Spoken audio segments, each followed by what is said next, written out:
들 안녕하세요. 원영쌤입니다. 자, 오늘은 오랜만에 우리 기말고사 진도인 4단원을 나가보도록 하겠습니다.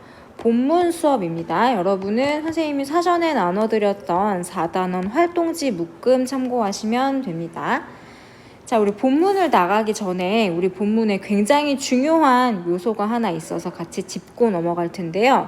10대들의 소비 습관을 조사했어요. 설문조사의 결과를 줄글로 쭉 읽은 다음에 그 결과를 분석해서 그래프로 표현하는 연습을 먼저 하고 갈 겁니다.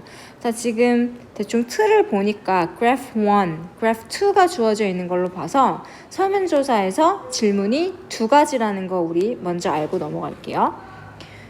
하나씩 봅시다. We first asked students. 우리 처음 우리 학생들에게 Are you smart with your money?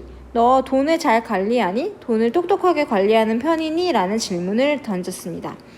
As graph 1 shows, 자, 우리가 이따 만들게 될 첫 번째 그래프가 보여주듯이 70% answered no. 70%, 와, 무려 70%의 학생들이 아니라고 대답을 했습니다. While 뭐뭐 하는 반면 30% answered yes. 30%의 친구들이 yes라고 대답을 했습니다. 자, 우리 지금 주어진 정보를 바탕으로 그래프 1을 한번 그려보면 Are you smart with your money? 당신은 돈을 똑똑하게 사용하는 편인가요? 자, 파이 그래프니까 파이를 그려본 다음에 자, 아까 70%의 친구들이 뭐라 그랬어? 70%의 친구들이 한 이 정도 되겠네요. 70%의 친구들이 no라고 대답을 했습니다. 반면에 30%의 친구들은 뭐라고 대답했어요? yes라고 대답을 했어요.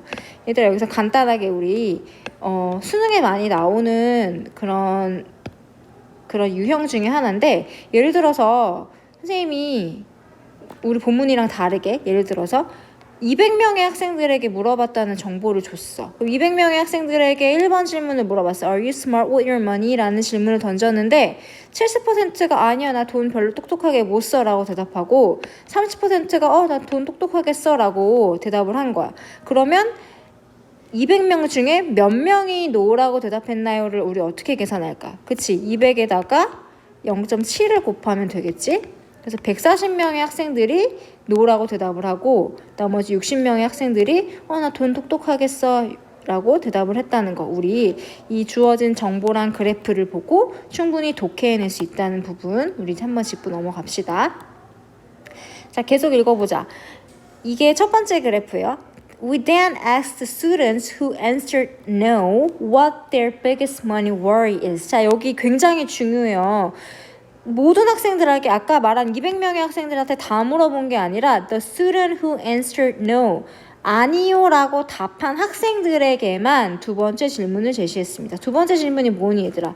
What their biggest money worry is. 그래, 너 돈 잘 못 쓰면, 돈 관리를 잘 못하면 What is your biggest money worry? 너가 제일 고민 걱정하는 돈에 대한 걱정이 무엇이니? 라고 질문을 한 거야. 그럼 얘들아, 200명의 학생들한테 다 물어본 게 아니라 몇 명한테만 물어본 거야. 200명 중에 no라고 대답한 친구들, 즉 70%의 학생들이니까 140명의 학생들에게만 추가로 질문을 한 거네. 아까 yes라고 대답한 60명의 친구들은 이제 설문조사 첫 번째 것만 하고 집에 간 거야. 그지? As graph 2 shows, 60% think they don't have enough allowance. 60%의 학생들이 they don't have enough allowance.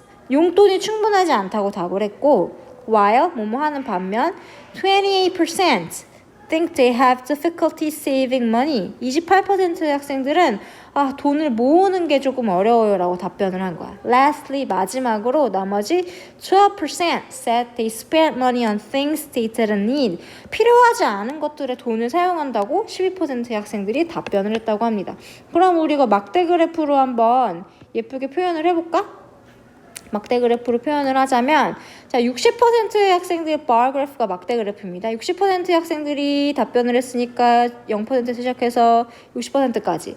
그리고 또 이 학생들은 용돈이 충분하지 않다고 답한 학생들이고 또 28%의 학생들은 돈을 모으는 게 어렵다 그래서 28%니까 30%에 조금 못 미치게 이 정도 그려주시면 되겠고요. 그리고 마지막으로 12%의 학생들 40%에서 조금 넘게 이 정도 그려주시면 되겠죠. 이 학생들은 필요하지 않은 곳에 돈을 사용합니다 라고 고백을 한 친구들이 되겠지. 자, 그래서 우리 그래프에 추가 정보를 쓰자면 이 60%의 학생들은 용돈이 없어요. 용돈이 충분하지 않아요. 용돈이 없어요 한 친구들. 이 친구들은 여기 28%의 학생들은 어떻게 말한 친구들이야? 돈 모으기가 어려요. 돈 저축이 어렵습니다 라고 대답한 친구들. saving money가 어렵습니다. 그리고 나머지 12%의 학생들은 어떤 학생들이에요? 나 필요치 않은 거에 돈을 사용합니다 라고 답한 친구들인 거예요. 자, 요게 바로 우리 그래프, 본문에 나온 그래프를 선생님이 분석을 한 겁니다. 선생님이 만약 기말고사에 요 200명의 학생들의 숫자를 뭐 바꾼다거나 뭐 70%, 30%, 60%, 28%, 12% 이렇게 숫자를 조금씩 바꿔도 선생님이 방금 분석한 것처럼 차분차분하게 퍼센트를 곱해 나가면 여기 지문에 있는 내용들을 충분히 이해했다는 거 우리 확인할 수가 있습니다. 자, 요거는 선생님이 좀 중요한 내용이라서 같이 분석을 해봤고요. 이제 친구들 하나 넘기셔서 본문 확인하기를 해볼 텐데요. 70페이지에서 73페이지입니다. 선생님이 지금부터 본문을 처음부터 끝까지 한번 쭉 들려드릴 거예요. 듣는 내용을 들으면서 본문의 내용과 일치하도록 아래의 표를 완성하셔. 우리 활동지 여기 제이슨, 스티브, 민지 3명 학생들의 친구와 그 친구들의 돈 걱정에 대한 Dr. Money's advice, 돈 선생님의 충고, 조언을 정리하시면 됩니다. 자, 우리 본문 영상 짧게